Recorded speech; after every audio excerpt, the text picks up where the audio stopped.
What up, everybody? Video right now, I'm about to talk about something I don't normally talk about, mainly because of the fact that I'm bipolar. My mind pretty much ends up being in like several different areas at one time. You know, I go on one subject, I change. My mind changes subjects often because of me being bipolar, you know, and there's something I work on and stuff like that. Now, it is well known, you know, anybody that knows me, I'm a big time pro wrestling fan. And it's not just because, you know, I've watched it since I was a kid. Yeah, I've watched it since I was a kid. But the biggest thing is that I've also done training for it. I've never finished it, and I wish to finish the training for it. You know, I've been trying to get in touch with FCW as far as that. You know, they had info on their website, but I never know like where or when to go to their gym to put in the money to do the training with them. And that's the thing. You know, there's that. You know, I have friends in the business right now, and I have to tell me about schools in different places. It's kind of far, so there's that, you know, little problem. Now, the big thing is that I'm talking about WWE. Number one, WWE. And here's the thing is, I'm not here to replace. I'm not going to do every video talking about pro wrestling. I'm not going to try to replace Sean's View Entertainment or WrestlingGurus, because these guys do a great job. I just want to put in my insight on things. You know, I've had almost 30 years of watching pro wrestling, you know, since the Hulkamania gimmick era WWE. You know, watched it before WCW, back when it was known as NWA. So I've had a lot of years of watching pro wrestling. So there's a lot of things that I do know and stuff like that. You know, that's the thing about Sean's View and WrestlingGurus, is that they haven't watched it as long as I have. You know, most of these guys, they've gone as far back as the Attitude Era, or maybe a little bit before then. I've watched it since Hulkamania era. You know, I remember Hulk Hogan's feud with Mr. Wonderful Paul Orndorff. I saw when Hulk Hogan body slammed Andre the Giant at that WrestleMania. So I've had that experience. The biggest thing is with WWE right now, the way I feel is at a rebuilding era. They're in a rebuilding period at this time, because a lot of their big names, a lot of their big guys, pretty much gone. They either retired because of injury, or they're not wrestling on a regular basis. And else pretty much a big. Now the thing is that you have you know, Batista left, went to try to do mixed martial arts. I don't know, I heard that fell through and it's not working out, and I don't know what he's gonna do now, because the way he left WWE wasn't on good terms. And as far as TNA, from what I've heard, a lot of the people at TNA do not like Batista. You know, him and Mickey James have a thing where, like, Mickey James don't like him.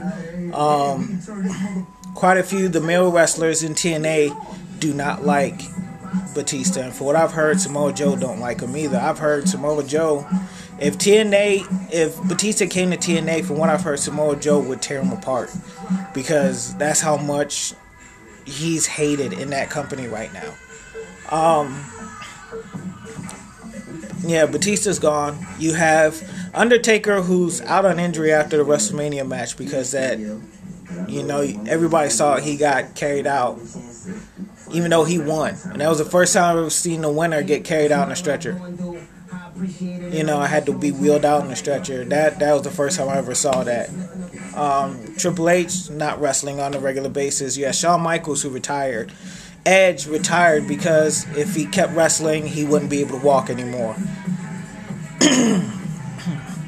So that's like, that's like the big thing, is because right now it's a rebuilding period for WWE. As far as the releases, like them firing a bunch of people, I hope they don't do it, because they've released so many people in the past that right now their roster is very thin, and they only have but so much to work with as far as the roster, and they need to beef it up a little bit more. So not firing anybody right now would be a good deal, and just add on more people, and then worry about doing something like spring cleaning next year.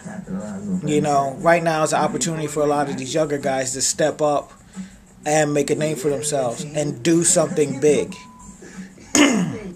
The Sheamus, Drew McIntyre, Yoshitatsu, David Hart Smith, Zack Ryder, a lot of these guys, the Usos, all of them, they gotta step it up. And one thing I'm glad is a big thing I'm glad about, is that the Usos and Tamina are now on SmackDown with Brodus Clay. And anybody who knows about FCW, these 4 people were a part of a stable called the Polynesian Power Pack. And it was them 4 plus a guy named Donnie Marlowe. So it's cool to see them on SmackDown together again. So I don't know if they would ever bring it back or not. Right now it seems like Brodus Clay is consumed with his deal with Alberto Del Rio, and I hope that's pretty much done now. As far as that's pretty much how I see it is with the WWE.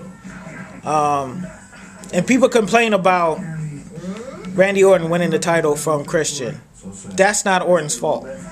That was WWE Creative's idea, because they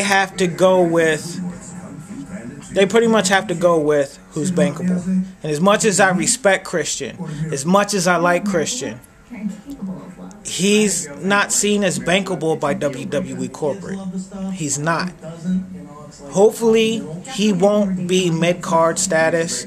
He'll keep going after the title and have more title reigns other than this one.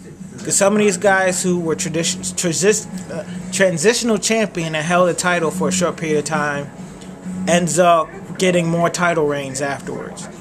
Edge's first title reign was kind of a transitional period, if you think about it. Kane's first title reign was transitional. He was a transitional champion. Quite a few guys. And then they ended up having multiple title reigns afterwards. As far as Miz going for the title again, the last time someone had a lengthy title reign was JBL. And JBL hadn't had a run for that title since then. So it might be bad news for Miz. They may push Miz to the background, And as much as I personally do not like The Miz, he does deserve better. He has put in work. So he deserves to feud with champions. He's, give him credit. He's a decent heel. He can make people hate him to death. He's not quite bankable as a face. Keep him as a heel. But and as far as TNA, what's pissing me off with TNA right now is, like, yes, creatively they've hit a wall, and it looks like they're trying to get themselves out of that rut that they were in. Here's one way to get yourself out of that rut. Put the X Division back as marquee items, because the X Division is what made TNA what it is now. The X Division is what revolutionized TNA.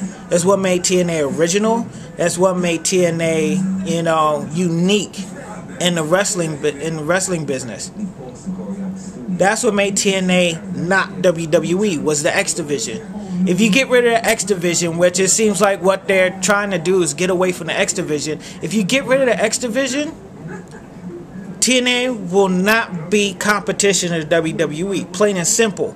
because their other divisions are not on the level of WWE's like heavyweight title, WWE title, you know, Divas title. TNA, if they get rid of the X division, they pretty much screwed themselves, because the X division is what made TNA what it is now. The X division is what made me watch TNA in the first place, because the guys like AJ Styles, Christopher Daniels, Samoa Joe, you know, Jay Lethal, Kazarian, you know, even going to like Low Key, aka Senshi, you know, these guys made TNA what it is. And it happened to be the X division. The X division is what made TNA what it is. There would be no TNA right now if it wasn't for the X division. And it seems like Jeff Jarrett forgot that. It seems like Hulk Hogan and Bischoff's trying to get away from that. They're trying to... It seems like Hogan and Bischoff is screwing TNA before, you know, before TNA, like, gets even higher. You know what I'm saying? It almost seems like these two are sabotaging TNA, because they made TNA seem like WCW 2.0. They went back to the whole NWO storyline, to where in WCW, and this is what screwed WCW over, NWO had such a presence in WCW to where it nearly took over the entire company, where WCW became WCW/NWO. After the whole NWO era ended in WCW, WCW had no escape clause. They had nothing going on after NWO. And that's what brought the downhill spiral to Vince McMahon buying WCW. And now WCW is gone. And it seems like they're doing the same thing with TNA. Now, if you want, to all the TNA fans out there, if you want to see TNA continue to succeed, let people at TNA know. Let Dixie Carter know. Let Hulk and Bischoff themselves know. As much as I respect Hulk Hogan, do not make TNA like WCW. Do not pull the whole thing like they did with NWO. Because if they do, and then they end up not having an escape clause after the Immortal era, TNA is going to fall the same way WCW did. And I refuse to let that happen. Because the X Division was the most original thing ever. The finishers, the freaking, you know, the whole thing about it was just ridiculous. You know, I had considered stop training period for pro wrestling, not try to go back into it. And then I saw the X Division, and I was like, oh man, I need to go back into it because I want to do the same thing these guys are doing. You know, they had original finishers. The matches were original. You know, X Division was something you ain't never seen in professional wrestling, period. And that's what I have to point out. And that's my 15 cents to $1 about pro wrestling. And, you know, I may speak on it some more in future videos. But the thing is, you don't have to follow me for wrestling news. You know, you got Sean's View and you have Wrestling Gurus. These guys are actually really good. I'm giving my insight on this stuff. So I'll have different stuff later on to talk about. So, alright.